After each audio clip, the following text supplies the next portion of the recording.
तो आज की इस वीडियो में हमने लूप स्ट्रक्चर को डिस्कस करना है। तो फोरट्रॉन लैंग्वेज में दो तरह के लूप इस्तेमाल होते हैं, जिनमें से पहला है डू लूप और दूसरा है नेस्टेड डू लूप। फिर जो हमारे पास नेस्टेड डू लूप है, इसको हमने दो कैटेगरी में डिस्कस करना है, जिनमें से पहली है आउटर लूप में डू होगा और इनर लूप में भी डू यूज़ होगा, और जो सेकंड है उसमें आउटर लूप में डू होगा लेकिन इनर लूप में हमने इफ़ स्टेटमेंट यूज़ करनी है। तो अब बात करते हैं इसके सिंटैक्स की तरफ। तो सिंटैक्स इसका काफ़ी सिंपल है, यानी कि do initialization comma limit comma increment या डिक्रीमेंट, यानी कि इनिशियलाइजेशन से इसने स्टार्ट होना है, लिमिट तक इसने जाना है। इंक्रीमेंट डिक्रीमेंट का मतलब ये है कि इनिशियलाइजेशन में कितने कितने नंबर इंक्रीज या डिक्रीज करने हैं। तो उसके बाद स्टेटमेंट्स यानी कि ऑपरेशंस, कंडीशंस वगैरह। देन नेक्स्ट, जैसे ही हमारी इनिशियलाइजेशन की वैल्यू हमारी लिमिट की वैल्यू से इंक्रीज़ कर जाएगी तो लूप हमारा स्टॉप कर जाएगा, यानी कि एंड डू। तो अब इसको हम मिसाल से समझते हैं। i इज़ इक्वल टू 1, यानी कि i एक वेरिएबल है जिसकी इनिशियलाइजेशन हमने 1 रखी है, 1 से स्टार्ट करना है। लिमिट हमने इसकी 10 रखी है, इसने 10 तक जाना है। आगे इंक्रीमेंट की वैल्यू 2 रखी है, तो 2 नंबर i में ऐड होते जाएंगे, तो इसे इंक्रीज होना। जब हम लिमिट -10 कर देंगे, इंक्रीमेंट भी -2 कर देंगे, तो -2 डिक्रीज होता -10 तक पहुंच जाएगा। तो जैसे ही -10 को क्रॉस करेगा तो कंडीशन फॉल्स हो जाएगी, इसने एंड हो जाना है। नेक्स्ट, इनिशियलाइजेशन हमने 3 रखी है, इसने 3 से स्टार्ट करना है। लिमिट हमने 20 दी है, 20 तक इसने जाना है। आगे इंक्रीमेंट या डिक्रीमेंट हमने नहीं लिखा, इसका मतलब ये होता है कि इसने 1 बाई 1 इंक्रीज या डिक्रीज होना है। अगर लिमिट पॉजिटिव है तो 1 बाई 1 इंक्रीज होगा, अगर लिमिट नेगेटिव है तो 1 बाई 1 डिक्रीज होगा। तो जैसे ही इनिशियलाइजेशन की वैल्यू लिमिट से बढ़ेगी, प्रोग्राम ने एंड हो जाना है। नेक्स्ट, इनिशियलाइजेशन 1 से स्टार्ट होगी और 10 तक जाएगी, और इंक्रीमेंट डिक्रीमेंट हमने 0 रखा है। इसका मतलब है कि इसमें एरर आ जाएगा, यानी कि हमने इंक्रीमेंट या डिक्रीमेंट 0 नहीं रखनी। तो नेक्स्ट हम बात करते हैं मॉडुलस के बारे में, जिसे रिमाइंडर भी कहते हैं। तो सी लैंग्वेज में से परसेंटेज से जाहिर किया जाता था। 10 मॉडुलस 2, यानी कि 10 को अगर 2 से डिवाइड करें, रिमाइंडर में जो बच जाएगा तो वो था हमारा मॉडुलस। तो 10 को डिवाइड करें 2 से तो रिमाइंडर में बचता है 0, तो 0 हमारा मॉडुलस है। तो मैथ की ज़ुबान में जो पहले लिखा जाता है, ऑपरेशन भी पहले उस पर होता है, यानी कि 10 को डिवाइड 2 से करेंगे, 2 को 10 से नहीं। तो फोरट्रॉन लैंग्वेज में मॉडुलस थोड़ा चेंज हो जाता है। तो इसके सिंटैक्स की बात करें तो मोड ब्रैकेट जिस नंबर को डिवाइड करना है, कोमा जिस नंबर से डिवाइड करना है, कोमा। तो रिमाइंडर वो हमारा मॉडुलस होगा। अब मिसाल से समझते हैं, यानी कि मोड 10 को डिवाइड करेंगे कोमा 2 से। तो जब 10 को 2 से डिवाइड करें तो रिमाइंडर में 0 बचता है, यानी कि इसका मॉडुलस इक्वल है 0 के। अब एक और अहम बात डिस्कस करते हैं। तो लूप में दो तरह की सीरीज़ होती हैं, जिनमें से एक होती है सम की सीरीज़ और एक होती है प्रोडक्ट की सीरीज़। तो सम की सीरीज़ की बात करें, यानी कि 1 + 2 + 3 + 4 + 5 से लेकर 100 तक नंबर्स हैं, उनको हमने जमा करना है। तो हम क्या करते हैं कि वेरिएबल लेते हैं जिसको 0 के इक्वल लगते हैं। तो मैथ की ज़ुबान में इसे एडिटिव आइडेंटिटी कहते हैं, यानी कि ऐसा नंबर जिसको दूसरे नंबर में ऐड करें तो उसके जवाब में कोई फ़र्क ना पड़े। तो नेक्स्ट, अगर प्रोडक्ट सीरीज़ की बात करें तो 1 ज़रब 2 ज़रब 3 ज़रब 4 ज़रब 5 से लेकर 100 तक सबको ज़रब देनी है। तो उसके लिए हम एक वेरिएबल लेते हैं तो जिसको 1 के इक्वल लगते हैं। तो मैथ की ज़बान में इसे मल्टीप्लिकेटिव आइडेंटिटी कहते हैं, यानी कि ऐसा नंबर जो किसी दूसरे नंबर से मल्टीप्लाई करवाएं तो उसके आंसर में चेंजिंग ना आए। तो ये हमारा लूप का स्टार्टिंग पॉइंट होता है, तो इससे स्टार्ट होता है लूप। तो आगे चलकर हमने ऐसे प्रोग्राम सोल्व करने हैं जिसके बिहाइंड द कॉन्सेप्ट ये चीज़ होगी, यानी कि जिससे सीरीज़ स्टार्टअप होती है। तो अब हम प्रोग्राम लिखना स्टार्ट करते हैं। तो सबसे पहले फोरट्रॉन IDE एप्लीकेशन को ओपन करते हैं। ओपन करने के बाद हमने यहाँ पर एक प्रोग्राम लिखना है, जिसमें हमने 1 से लेकर 10 तक नंबर शो करवाने हैं यूजिंग ब्लू। तो सबसे पहले प्रोग्राम, फिर प्रोग्राम का नेम जो कि मैंने S दिया है। नेक्स्ट, डेटा टाइप हमने लिया है इंटीजर, उसके बाद 2 कॉलन लिए हैं। इसका मतलब है कि कॉलन लेने से हम एक ही लाइन में इनिशियलाइज कर सकते हैं, यानी ये वेरिएबल मैंने x लिया है और x को वैल्यूज़ भी मैंने उसी स्टेप में दे दी है, तो x = 10 है। तो यहाँ तक हमें वैल्यू मिल चुकी है। उसके बाद हमने लूप लगाना है कि डू i = 1, यानी इसकी इनिशियलाइजेशन 1 है, इसने 1 से स्टार्ट करना है, कोमा लिमिट 10, यानी कि 10 तक इसने जाना है। आगे मैंने इंक्रीमेंट डिक्रीमेंट में कुछ नहीं लिखा, इसका मतलब है कि इसमें 1 बाई 1 इंक्रीमेंट होगी। उसके बाद प्रिंट में मैं i लिखता हूँ, यानी कि जो वैल्यू i की होगी वो हमें शो हो जाएगी। उसके बाद लूप हमारा एंड हो जाएगा, यानी कि एंड डू और प्रोग्राम भी हमने एंड करना है तो एंड प्रोग्राम। तो प्रोग्राम एंड करने के बाद जैसे ही प्रोग्राम को मैं रन करता हूँ तो 1 से लेके 10 तक हमें नंबर शो हो गए हैं। तो अब बात करते हैं कि प्रोग्राम ये रन हुआ कैसे, इसकी वर्किंग क्या है। वर्किंग की बात करते हैं तो हम डू लूप में आते हैं। यहाँ पर i = 1, 10 लिखा है, यानी कि i ने 1 से स्टार्ट होना है और 10 तक जाना है। आगे मैंने इंक्रीमेंट डिक्रीमेंट कुछ नहीं लिखा, इसका मतलब ये है कि इसमें 1 बाई 1 इंक्रीज होना है। और प्रिंट में मैंने i लिखा है, यानी कि i की वैल्यू यहाँ हमने शो करवानी है। तो स्टार्ट में i = 1 है और 1 10 से छोटा है, तो कंडीशन हमारे पास ट्रू है। तो नीचे प्रिंट में i की वैल्यू जो 1 है वो शो हो जाएगी। यहाँ पर एक कंडीशन लगी हुई है कि इनिशियलाइजेशन लेस देन और इक्वल टू लिमिट, जो हमें शो तो नहीं हो रही लेकिन इसके अकॉर्डिंग वर्किंग हो रहा है। अच्छा, तो नेक्स्ट हमारे पास इसमें इंक्रीमेंट होगी तो न्यू i की वैल्यू होगी 2 और 2 छोटा है 10 से, कंडीशन ट्रू है। प्रिंट में i की वैल्यू जो न्यू है वो 2 है तो 2 हमें शो हो जाएगी। नेक्स्ट अगेन इंक्रीमेंट हुआ, फिर i 3 होगा, 3 10 से छोटा है तो फिर प्रिंट में i की जो वैल्यू 3 है वो हमें शो हो जाएगी। तो इस तरह ये चलता जाएगा लूप।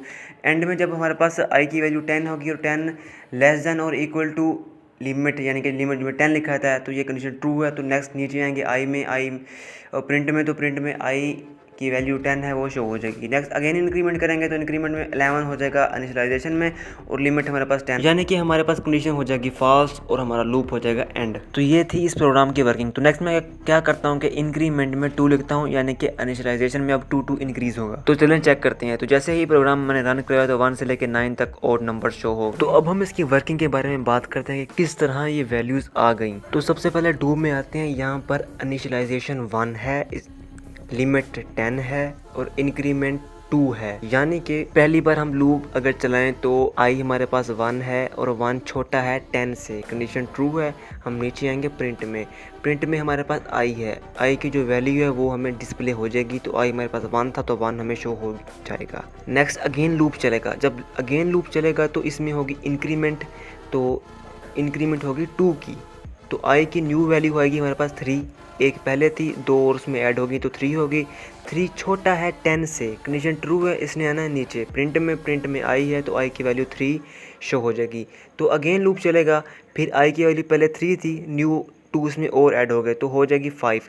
5 छोटा है हमारे पास 10 से, कंडीशन ट्रू है। तो प्रिंट में आएंगे, प्रिंट में i तो i की वैल्यू 5 शो हो जाएगी। तो इस तरह नेक्स्ट में फिर 7 होगी, फिर 9 होगी, फिर अगेन लूप चलेगा तो हो जाएगी 11, लेकिन 11 10 हमारे पास लिमिट दी गई थी उससे बढ़ जाता है तो कंडीशन फॉल्स होगी तो लूप भी हमारा एंड हो जाएगा। तो ये थी इस प्रोग्राम की वर्किंग। अब नेक्स्ट हमने इनपुट एक नंबर लेना है और उसके अकॉर्डिंग लूप को चलाना है। तो डेटा टाइप में मैं इंटीजर ले रहा हूँ और एक्स वेरिएबल मैंने करा दिया डिक्लेयर। उसके बाद प्रिंट में मैं शो करवा रहा हूँ कि इंटर आ नंबर, जी हमें एज इट इज़ शो हो जाएगा। फिर रीड में मैं एक्स वेरिएबल मैंने वो डिक्लेयर कराया था वो ले लिया है।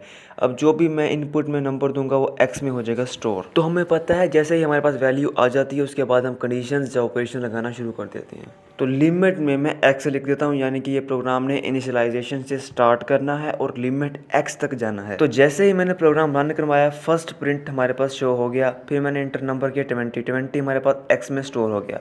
तो ये प्रोग्राम 1 से लेके 19 तक और नंबर शो करवा रहा है। अब अगर इसकी वर्किंग की बात करें तो ये सेकंड प्रिंट में जो मैंने आई लिखा है तो इसकी सारी वैल्यूज़ हैं, यानी कि पहली बार जब लूप चलता है तो आई 1 होता है, सेकंड चलता है तो 3 होता है, थर्ड चलता है तो फिर 5 होता है। इस तरह लूप चलते चलते जब 19 तक पहुंचता है तो आई की वैल्यू 19 होती है, वो शो हो जाती है। फिर जैसे 21 होती है तो 21 लिमिट 20 थी हमारे पास, उससे बढ़ जाती है तो कंडीशन फॉल्स होगी, तो फिर लूप एंड हो जाता है। तो देखा जाए तो ये प्रोग्राम ऑड नंबर के लिए था, यानी कि फिर पहले 1 से स्टार्ट होता है, फिर 3 आता है, फिर 5 से लेकर 19 तक हमारे पास नंबर्स आ जाते हैं ऑड नंबर। अब हमने क्या करना है कि एक प्रोग्राम लिखना है जिसमें इवन नंबर शो करवाने हैं, तो सारा प्रोसीजर वही है ओल्ड। तो इनिशियलाइजेशन में हमने 2 से स्टार्ट करना है, क्योंकि इवन 2 से स्टार्ट होता है।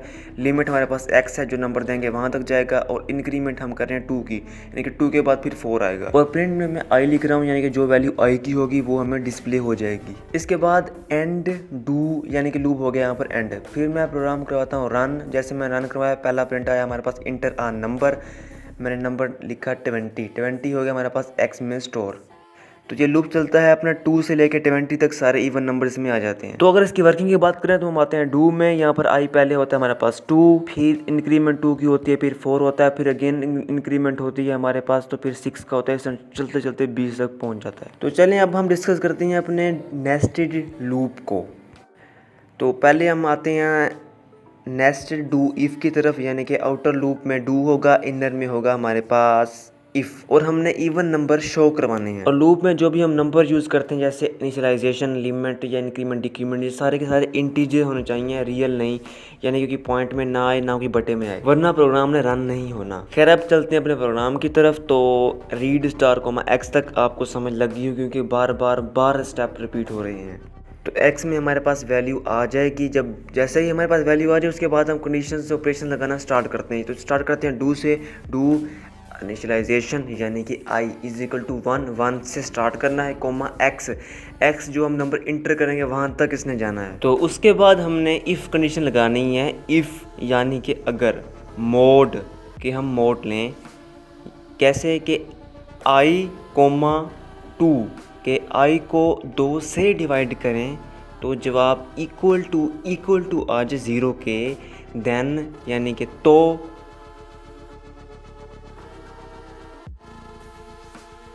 तो प्रिंट हम करवाएंगे i जो कि इवन होगा, क्योंकि हमें पता है कि अगर किसी नंबर को 2 से डिवाइड करने और रिमाइंडर में 0 बच जाए तो वो नंबर इवन ही होता है। फिर नेक्स्ट इफ़ स्टेटमेंट को करेंगे एंड, क्योंकि हमने इसको स्टार्ट किया था। उसके बाद डू लूप करेंगे एंड, क्योंकि डू लूप को हमने स्टार्ट किया था, और प्रोग्राम भी करेंगे एंड, क्योंकि प्रोग्राम को हमने स्टार्ट किया था। तो जैसे ही मैंने प्रोग्राम करवाया रन, फर्स्ट प्रिंट आया इंटर नंबर, तो मैंने नंबर किया इंटर 10, तो 10 तक हमें इवन नंबर शो हो गए। तो अब करते हैं इसकी वर्किंग के बाद। तो सबसे पहले डू में आते हैं। यहाँ पर initialization i is equal to 1 है और limit x is equal to 10 है, क्योंकि x हमने इंटर 10 किया था। और इंक्रीमेंट डिक्रीमेंट मैंने नहीं लिखा, इसका मतलब 1 बाई 1 इंक्रीज़ हो रहा है क्योंकि इसकी लिमिट पॉजिटिव है। तो फर्स्ट स्टेप में i इज इक्वल टू 1 है और 1 छोटा है हमारे पास, लिमिट 10 से, कंडीशन ट्रू है। नीचे आएंगे हम इफ़ कंडीशन में। इफ़ कंडीशन में क्या कि मॉडल्स लें, i को डिवाइड करें 2 से, यानी कि 1 को डिवाइड करें 2 से, अगर वो इक्वल टू 0 आ जाए तो कंडीशन ट्रू है, तो प्रिंट हम करा देंगे i। तो हमारे पास 0 नहीं आता। अगेन ऊपर लूप में जाएंगे, फिर इसमें इंक्रीमेंट होती है, तो increment i is equal to 2 होता है और 2 छोटा है 10 से, कंडीशन ट्रू है। नीचे प्रिंट इफ़ कंडीशन में आएंगे। इफ़ में क्या है कि i इज इक्वल टू 2 है, 2 को डिवाइड करें 2 से, तो मॉडल्स हमारे पास इक्वल आता है 0 के, तो हमारे पास कंडीशन ट्रू है, तो प्रिंट में आएंगे। प्रिंट में i की वैल्यू 2 हमें शो हो जाती है।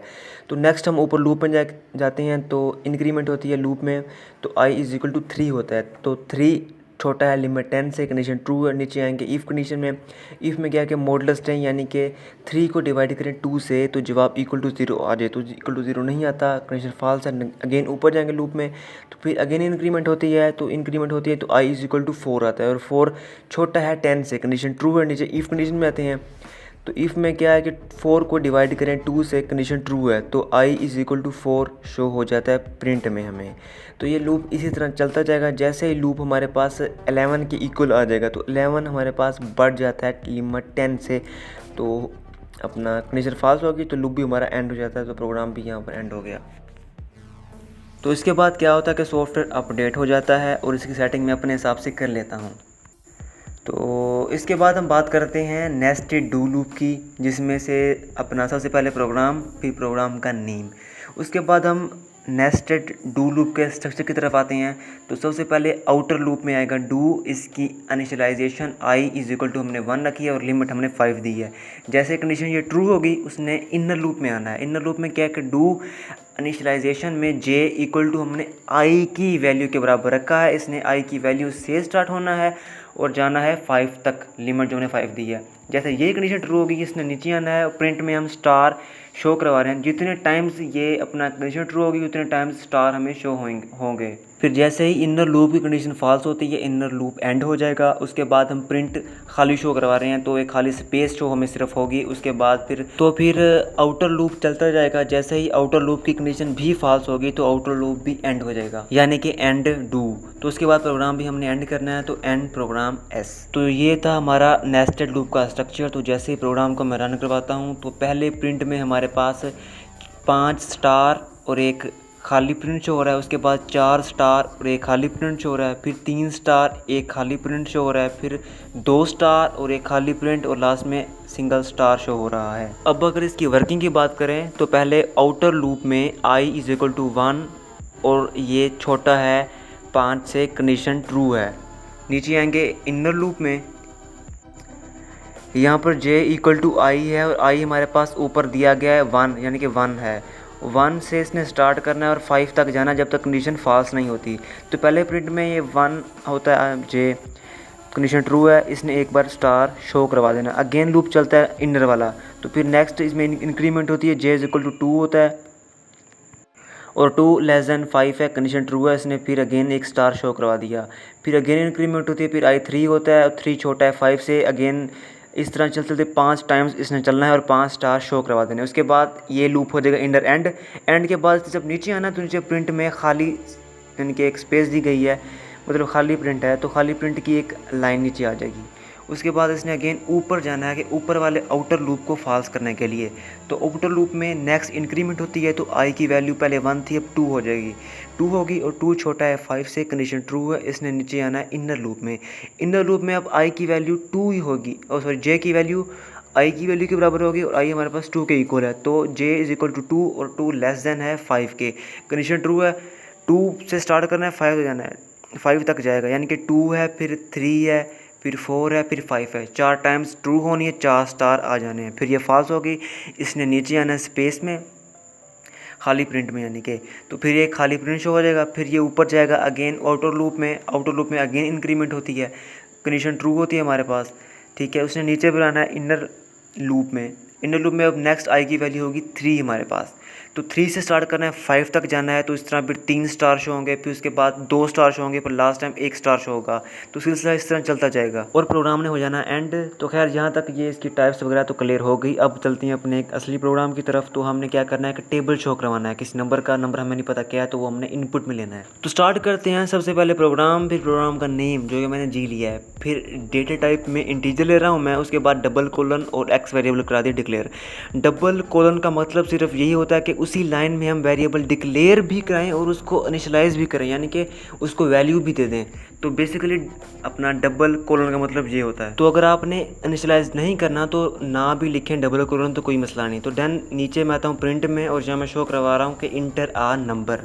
देन नेक्स्ट मैं रीड में एक्स लिखूंगा जो कि मैंने ऊपर डिक्लेयर कराया था। अब जो भी मैं इनपुट कीबोर्ड में नंबर दूंगा तो वो एक्स में स्टोर हो जाएगा। तो हमें पता है कि जैसे ही हमारे पास इनपुट में नंबर आ जाता है उसके बाद हमने ऑपरेशन का सिलसिला शुरू करना है। तो सबसे पहले हम डू में आते हैं। यहाँ पर i इज इक्वल टू 1 है और लिमिट 10 है, इसने 1 से लेकर 10 तक जाना है क्योंकि हमारे पास टेबल 1 से लेकर 10 तक ही होता है, तो इसने 10 टाइम्स रन होना है। तो उसके बाद मैं एक वेरिएबल लेकर आऊँ प्रोडक्ट को, जिसको मैंने डिक्लेयर नहीं कराया, तो इसके इसीलिए इसका आंसर जो आएगा हमारे पास वो रियल में आएगा, यानी कि पॉइंट्स में। तो प्रोडक्ट हमारे पास इक्वल है कि एक्स जो नंबर हम इंटर करेंगे ज़रब आई के, तो आई ने 1 से लेकर 10 तक 1 बाय 1 इंक्रीज होना है, तो हर बार इसकी वैल्यूज चेंज होती रहेगी। तो हर बार हमारे पास प्रिंट में प्रोडक्ट की वैल्यू चेंज होती जाएगी, यानी कि 1 से लेकर 10 तक टेबल बन जाएगा। तो मैं क्या करता हूँ कि प्रिंट में मैं एक्स लिखता हूँ, जो नंबर मैं इंटर करूँगा वो कोमा आई जो कि 1 से लेकर 10 तक 1 बाय 1 इंक्रीज होगा, कोमा एक्स और आई का मल्टीप्लाई, यानी कि जो कि प्रोडक्ट के इक्वल था। तो इस तरह एक टेबल बन जाएगा। तो अगर आप product is equal to x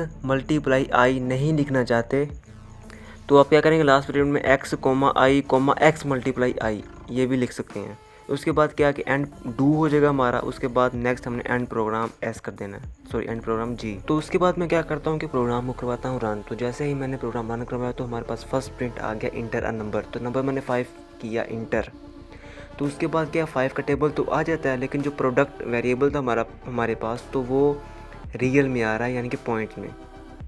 तो मैं क्या करता हूँ कि जो प्रोडक्ट हमारा वेरिएबल था उसको मैं डिक्लेयर करवा रहा हूँ इंटीजर में। तो ऐसा करने से प्रोडक्ट का जो आंसर है वो इंटीजर में आएगा, जो कि पॉइंट्स के बगैर होते हैं। तो इंटीजर डेटा टाइप में प्रोडक्ट लिखने के बाद जैसे ही प्रोग्राम में करवाता हूँ रन, तो प्रोग्राम रन करवाने के बाद फर्स्ट प्रिंट आया इंटर अ नंबर। तो मैंने नंबर अगेन 5 ही इंटर किया, तो 5 का टेबल हमारे पास आ गया। तो अब देख सकते हैं टोटली इंटीजर में है, कोई जवाब इसका रियल में नहीं है, यानी कि 5 1 5 5 2 10 5 3 15 और 5 10 50 टेबल तो ठीक हमारे पास आ गया। तो उसके बाद हम बात करते हैं इम्प्लिसिट नॉन फंक्शन की। अगर उसको यूज़ करें तो प्रोग्राम रन होता है कि नहीं होता। तो मैं क्या करता हूँ कि डेटा टाइप के ऊपर लिख रहा हूँ कि इम्प्लिसिट नॉन फंक्शन तो ये लिखने के बाद मैं आउटपुट स्क्रीन क्लियर कर देता हूँ ताकि आपको एरर वाज़े नज़र आ जाए। तो नेक्स्ट जब मैं रन करवाता हूँ तो इसमें एरर था। तो ये एरर इसलिए है क्योंकि इम्प्लिसिट नोट फंक्शन हमें ये कहता है कि आपने सारे के सारे वेरिएबल्स डिक्लेयर कराने हैं जो आपने प्रोग्राम में यूज़ किए हैं। तो एक वेरिएबल आई